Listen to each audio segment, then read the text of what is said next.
It's closer time. Name's over here, Dustin right here. It's always important to have at least one good closer, I think, but there's definitely different strategies on that. Before we get into it though, FanDuel FST 2015. Use that promo code, you get a nice little sign-up bonus, and you help us out. Got any questions, post them in our forums. Who's in our Tier 1 Mr. Namecode? Well, if you're going to get a good one, here are the two best. It's Craig Kimbrell and Greg Holland. Both of them had about 46, 47 saves respectively, and a sub-2 ERA. They get a bunch of Ks. They're great across the board. We're just going with the Atlanta guy because a little bit younger, and he's been our #1 guy for years. We got a soft spot in our heart. He's a beast. Tier 2, still a lot of talent. Chapman, gotta talk about him. He almost did it. 54 innings, 106 Ks. Almost so average ridiculous. 2 Ks an inning. Absolutely insane. Love Chapman, obviously, K potential. And then Betances. This is a guy that's gonna... I mean, this guy's good. I mean, Yankees closer. We'll see what he does. You know, there's been some whispers of the Yankees getting a little creative with how they're going to use their bullpen. We'll see how it actually shakes out. But all we know for sure is this guy's extremely talented, and he should easily have over 100 Ks again this year. All right, Tier 3, highlighting two guys. The first one's Drew Storen of the Nationals. Right now, they are the Vegas odd-on favorite to win the championships. Therefore, they're going to win the World Series championship, same difference. Therefore, they're going to get lots of wins during the year. He's getting the first chance to close lots of games. He was shaky a couple years ago in the playoffs, so people are a little bit worried about him. But last year, his numbers were great. I mean, he had a 1.12 ERA and a lot of upside. You know, this kid has a good pedigree. I really like him where you can get him in drafts, and he could end the year. He has potential to be the #1 closer overall. The next one's David Robertson. Former Yankee, out with the White Sox now, getting a little bit overdrafted in my opinion. He's got an ERA over 3. Don't like that for closers, but still, he's ranked here accordingly because he is going to get a decent amount of opportunities, and he is one of these safer closers. Doesn't look like he's going to be losing his job, even if he kind of sputters out at the beginning. Tier 4, first guy I want to talk about, Zach Britton. Now here's a perfect example of a starting pitcher turned relief pitcher that works. Because Britton's ERA as a starter was awful. You know, and he moves into a closer role, sub-2 ERA. So it is still a little scary just because of all the, you know, what he showed as a starting pitcher and how bad it was. But, you know, had a whole season last year where he pitched really well. K counts could be a little bit better, but he's still an interesting guy.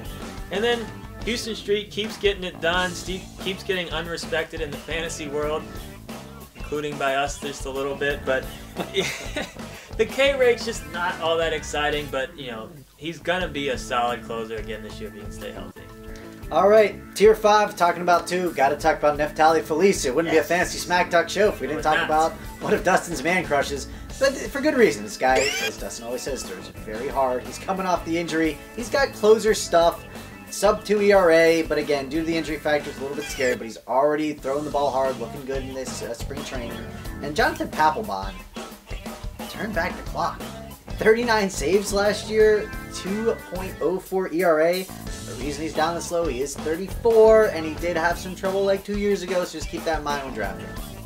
Let's take a look at the next tier. Kenley Jansen. I mean, this guy would be up probably Tier 2, you know, if he wasn't injured. He's going to miss probably 2 or 3 months.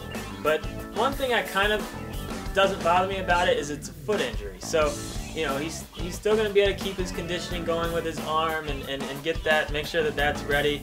You got a DL slot in your league more than likely. Not a bad guy to just grab and stash on your DL. And then Casilla for San Francisco, you look at his numbers, sub-2 ERA, sub-1 whip. Why isn't he higher? 45 strikeouts in 58 innings. You know, I mean, that's a guy that's just purely getting you saves, basically, at that point. You know, he's giving you a decent ERA or a solid ERA and a solid whip, but when you take out, you know, the potential of at least just get me 1 strikeout an inning, you know, you got to bump him down because of that, but amazing year for this guy last year. And Dust said at the beginning, you know, we like getting one good closer early, but then after that, it's fine to wait, especially if your draft is closer to opening day. And these are two guys to keep a track on to see who's going to be the starting pitcher. It's either Cecil or Sanchez for Toronto. Whoever wins that job, you're going to be able to get really late in your draft, and then therefore it's going to be a nice little pickup for you, a nice little value. If you're drafting early, maybe if they're slipping, these could be your last 2 picks. Whoever isn't the closer, you cut and you just pick up somebody else. So just keep an eye on this battle. And in the last tier, there's a couple of guys that aren't going into the season as the closer, but I think are still very interesting and someone to pay attention to, especially if you're in a league based on your settings where it actually has a decent amount of value to have a good guy, a good setup guy. But Andrew Miller's the first guy with New York. 62 innings, 103 Ks, ERA right at 2. I mean, that's good enough to close for almost every team in the league, but he's just got a guy that's slightly better in front of him. So he's someone that's certainly interesting.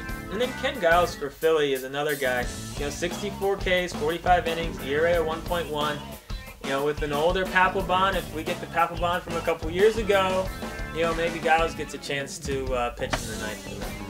So that's it. Be sure to check out all of our other tiers and rankings. Go on to FantasySmackTalk.com, post your teams in the forums, post questions, etc. Watch the other videos. Catch us. It's a little lighter pen. It's a little off, guys. I couldn't find my regular pen. It's okay. Wait. I'm getting it. And this is what we'll keep. We have grade after the show when I do things, and this is what he's probably going to keep because he's still You gotta do it one more time. Good. And I hope you keep that, but you won't. But you won't!